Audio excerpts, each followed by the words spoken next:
All right, good morning, everyone. Go ahead and get started. Welcome to another session of our CEJA office hours.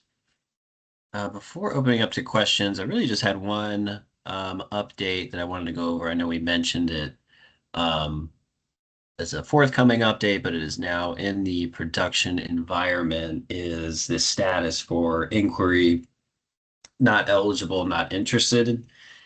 And the reason that we added this was to allow, grantees and navigators to um, kind of filter through which customers were just inquiries and which ones were, either not eligible or not interested. And so that's a status that now appears in this customer status dropdown. We can see here that this will show in this column. And if we just open up this one, and scroll down to here, based on the eligibility for this customer, they did not meet the pre-screening requirements. So then when that was submitted and saved, that status automatically updated from inquiry to inquiry not eligible, not interested. Additionally, if they are in fact eligible, then in that drop down for pre-screening result, there's the other option, eligible, but not interested in participating. And if that's selected and saved, then they'll also have that status there. So we just wanted to have that update, so you could filter through the customers that way. When you come into the system, you can clearly see which inquiries you can proceed in the system with, and which ones you can leave in this state here for not eligible, not interested. And I just wanted to check this dashboard real quick, because I believe we have also added, yes, we did also add a line in this outreach section for just to pull in the list of those customers who are not eligible or not interested.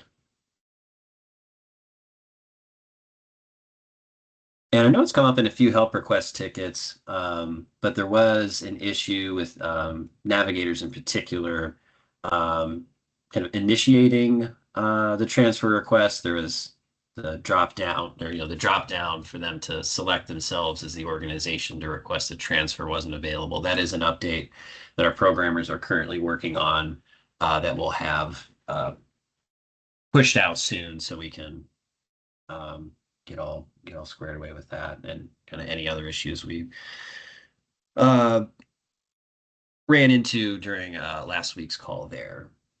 So that is in progress. But with that, I'll go ahead and open it up to questions. Feel free to enter the chat or unmute the mic and ask away.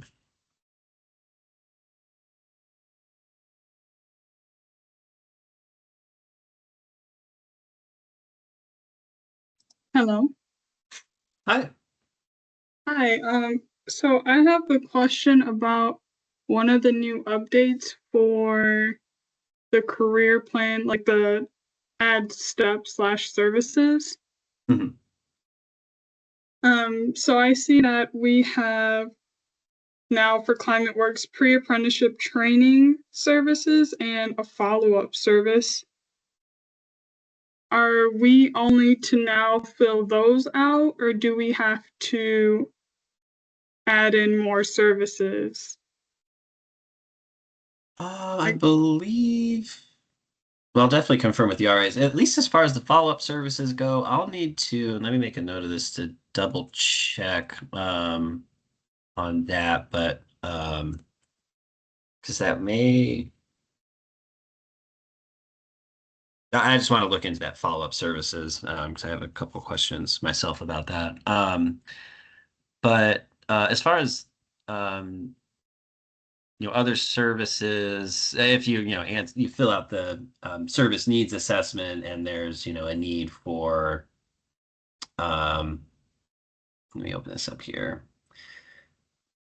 like access to internet or anything here where, that's something that's going to be provided in-house, then the wraparound support service will need to be added into the career plan as well. But as far as any other service, I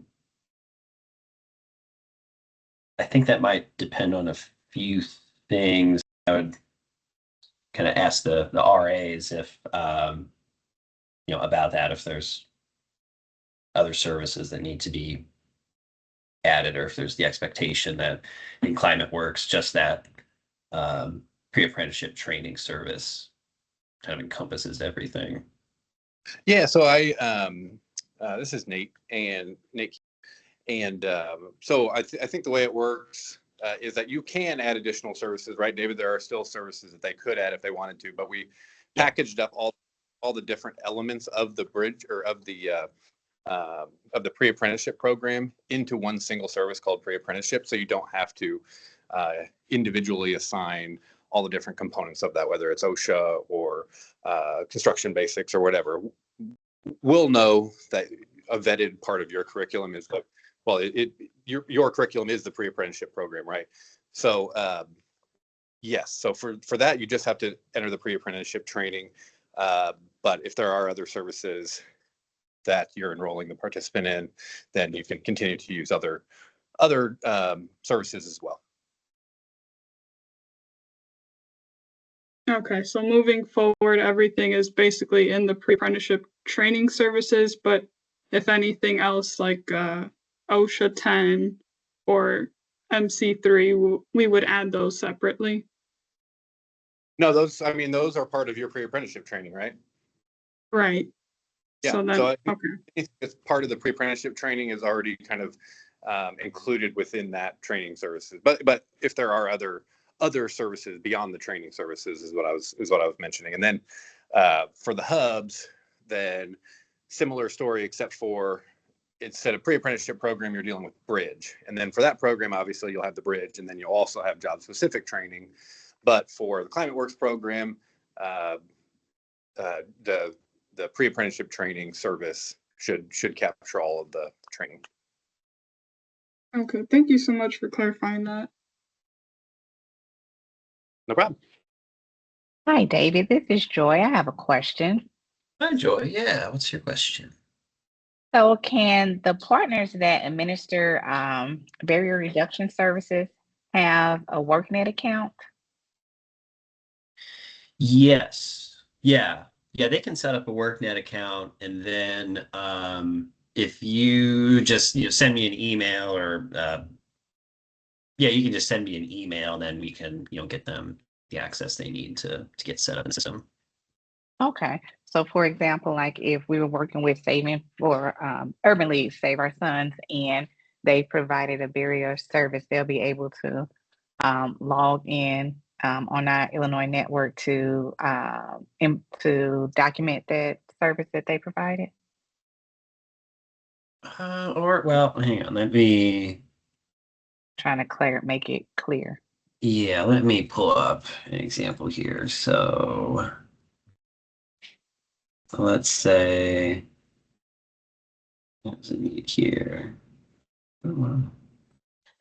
So David, they'd be able to enter the information, but they would be able to see everybody, the same access that you would be able to see, right?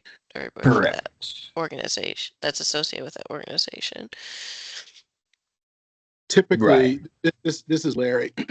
Typically, the organization who is the lead grantee will do the entry of the information about that barrier. Generally, the only time that a provider enters information about that barrier is if they are one of your contracted partners. Is that the case with the Urban League in this example? Yes. Okay.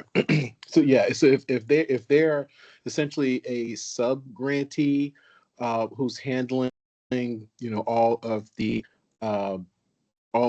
barrier reduction, then that does that makes sense. But if they're not, if they're just one of a number of supportive services providers, they typically aren't given that level of access to the system to do that work. Okay, thanks for clarifying. But yes, it would be the sub grantee. Mm-hmm. So then all we need to do is just send you an email. Yeah. Yeah. Yeah, they can set up an account and then we can, once we have, that confirmation that the account's been set up, we can grant them access. Perfect. Thank you so much.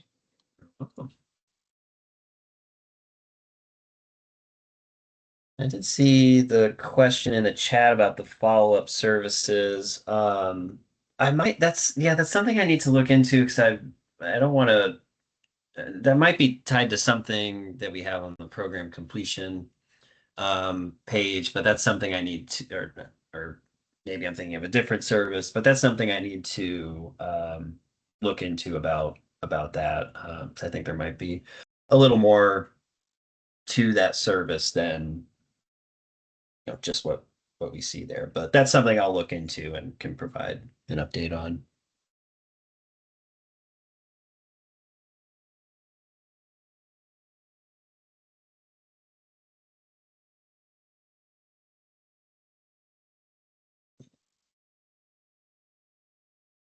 Any other questions, or if there's anything you'd like to have us go over in the system for you?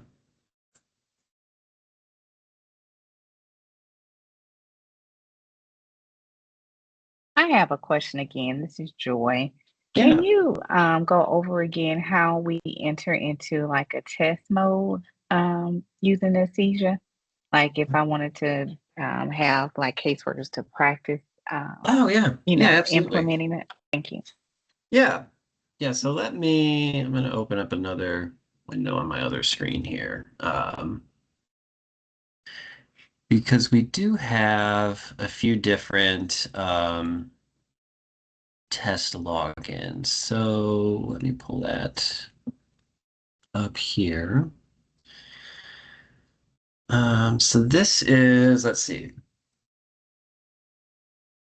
Let me go back to here. So this is, oops. And I can send out an email to everyone just as like a kind of reminder with the test login information. I can kind of clean up some of this stuff, but we have this UAT environment and test, and this link is the link to it. It might run a little bit slower than what you're used to in the production environment, but we have a few different logins here. Add these to the chat too. So we have some logins for Climate Works, grantees, workforce hubs, and navigators. And let me just keep up this message here.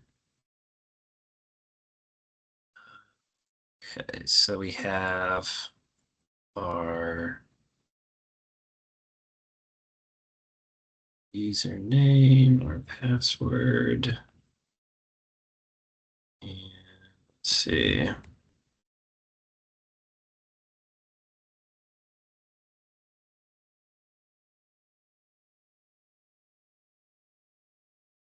So 3, 1, almost have this ready for everyone here. I copy over one more thing. But oops, in the chat, so with that link up that I just added in the chat, I've also just added another message. So we have, I'm currently logged in as stester1, which is that excuse me, that Climate Works grantee. And if we gonna do this again, so I got this already saved, so that will take us into the system here. And also for training purposes, we also have that quick start guide over here. That they can refer to, the instructional handouts and the tutorial videos for just the different steps, in the CEJA. In the CEJA reporting system that they can walk through and just kind of become acquainted with it before beginning in the production environment. Awesome. Thank you so much. Yeah, of course.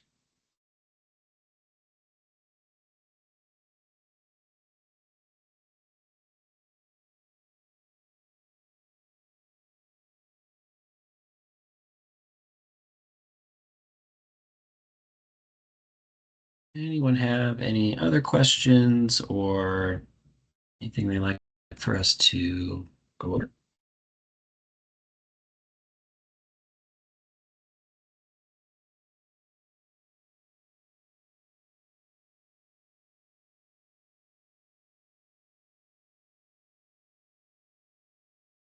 If not, I'll give the RAs an opportunity to share anything if they have any updates or things they want to note.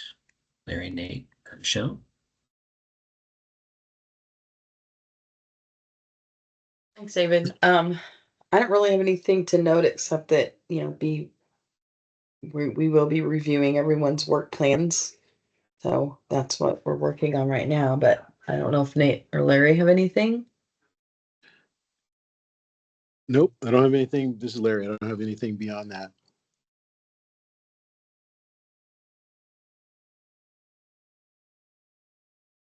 Thank you.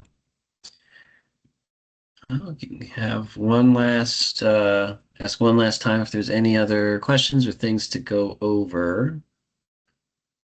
But if not, we can go ahead and end the call here. I'll get the recording posted to the partner guide page. And if anything comes up, please reach out to us. Thanks, everyone. Have a great day. Thanks, David, Natasha. Bye, y'all. You Thank take you. care.